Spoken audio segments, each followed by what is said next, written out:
আসসালামু আলাইকুম বন্ধুরা, সবাইকে স্বাগতম জানাচ্ছি আজকে আমার নতুন বাগানের একটি ভিডিওতে। আজ আমি আপনাদের দেখাবো কিভাবে একদম বিনা খরচে বা কম খরচে ছোট্ট প্লাস্টিকের বস্তাতে দারুণ সব টব তৈরি করা যায়। এই যে দেখছেন, আমি 8 ইঞ্চি সাইজের ছোট্ট প্লাস্টিকের বস্তায় সুন্দর করে মাটি ভরে নিচ্ছি। চলুন মাটি ভরার আগে আমার চারাগুলোকে আপনাদের ভালোভাবে দেখিয়ে নেই। দেখুন, কিছুদিন আগে এই ওয়ান টাইম কাপগুলোতে আমি ফুলের বীজ বুনেছিলাম। এখন সেগুলো বেশ সুন্দর ও সতেজ ছোট্ট চারা হয়ে উঠেছে। আজ এই চারাগুলোকেই আমরা আমাদের নতুন তৈরি করা বস্তা টবে হস্তান্তর করব। যেহেতু আমাদের অনেকগুলো চারা, তাই আরো বেশি কিছু পরিমাণ বস্তা টব রেডি করতে হবে।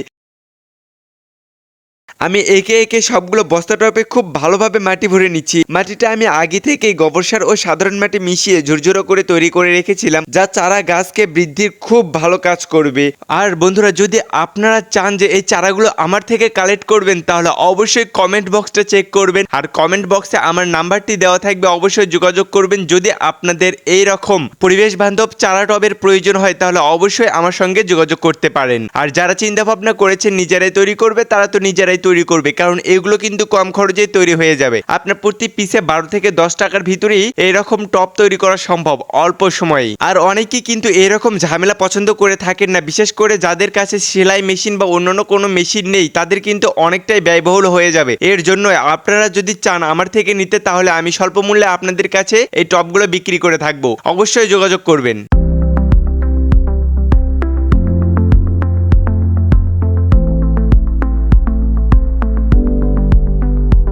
গাছ লাগানোর ক্ষেত্রে টবের ড্রেনেজ সিস্টেম বা পানি নিষ্কাশন ব্যবস্থা ভালো হওয়াটা খুবই জরুরি। আমি বস্তায় পানি দিয়ে চেক করে দেখেছি। দেখুন, পানিটা দেওয়ার সাথে সাথেই কত সুন্দরভাবে নিচে অতিরিক্ত পানি বের হয়ে যাচ্ছে। এর জন্য বস্তাগুলো ফাঁকা ও টেরা করার কোনো প্রয়োজন হচ্ছে না। আর এর মানে বস্তাগুলো একদম পারফেক্ট হয়েছে। ড্রেনেজ সিস্টেম তো ঠিকঠাক আছে দেখলাম। এবার আমি বাকি যতগুলো বস্তা প্রয়োজন সবগুলোতে মাটি ভরে নিচ্ছি। এই কাজটা একটু ধৈর্যের, তবে নিজের বাগানের জন্য নিজের কাজটা হাতে করাই ভালো। বন্ধুরা, আর যদি আপনাদেরও এরকম বাগান করার শখ থেকে থাকে, তাহলে অবশ্যই পুরো ভিডিওটা দেখবেন, কারণ পুরো ভিডিওটা অসাধারণভাবে আমি দেখিয়েছি কিভাবে আমি পুরো বাগানের এই কার্যক্রমটা কমপ্লিট করলাম। আমি গাছও রোপণ করে দেখাবো আপনাদের কিভাবে রোপণ করতে হবে। খুব স্বল্প সময়ে কিন্তু আপনারা এই কাজগুলো করতে পারবেন। আর যাদের টপ প্রয়োজন হবে, তারা অবশ্যই আমাকে মেসেজ দেবেন, আমি সেখানে আপনাদের সঙ্গে কথা বলবো।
সবগুলো বস্তায় মাটি ভরা প্রায় শেষ।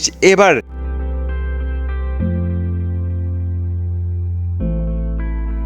এগুলোকে আমি বাগান করার জন্য যে নির্দিষ্ট জায়গা বেছে নিয়েছি, সেখানে সাবধানে সরিয়ে নিচ্ছি। মাটি ভরার কারণে বস্তাগুলো একটু ভারী হয়েছে। জায়গা মতো নিয়ে আসার পর এবার এগুলোকে সারি সারি করে সুন্দরভাবে সাজিয়ে রেখেছি। একটু ফাঁকা ফাঁকা করে রেখেছি যাতে ভালো দেখায়।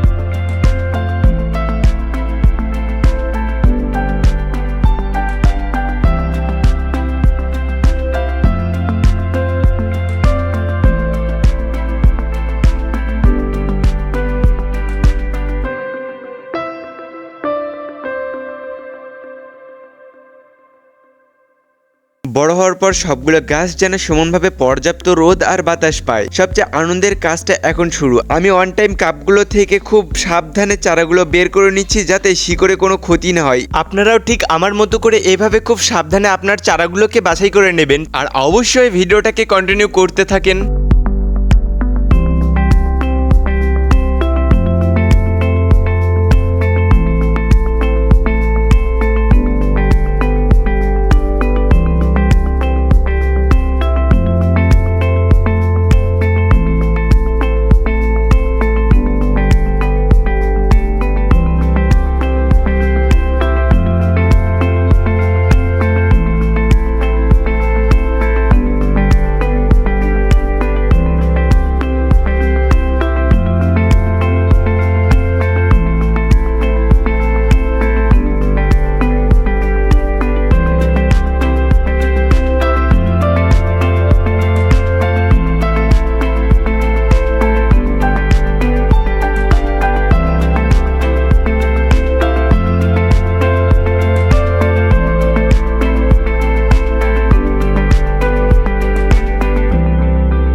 ভিডিওটি শেষ পর্যন্ত দেখার জন্য আপনাকে অসংখ্য ধন্যবাদ। বাগানের এইরকম আরও ভিডিও পেতে অবশ্যই চ্যানেলকে সাবস্ক্রাইব করে পাশেই থাকবেন। আল্লাহ হাফেজ।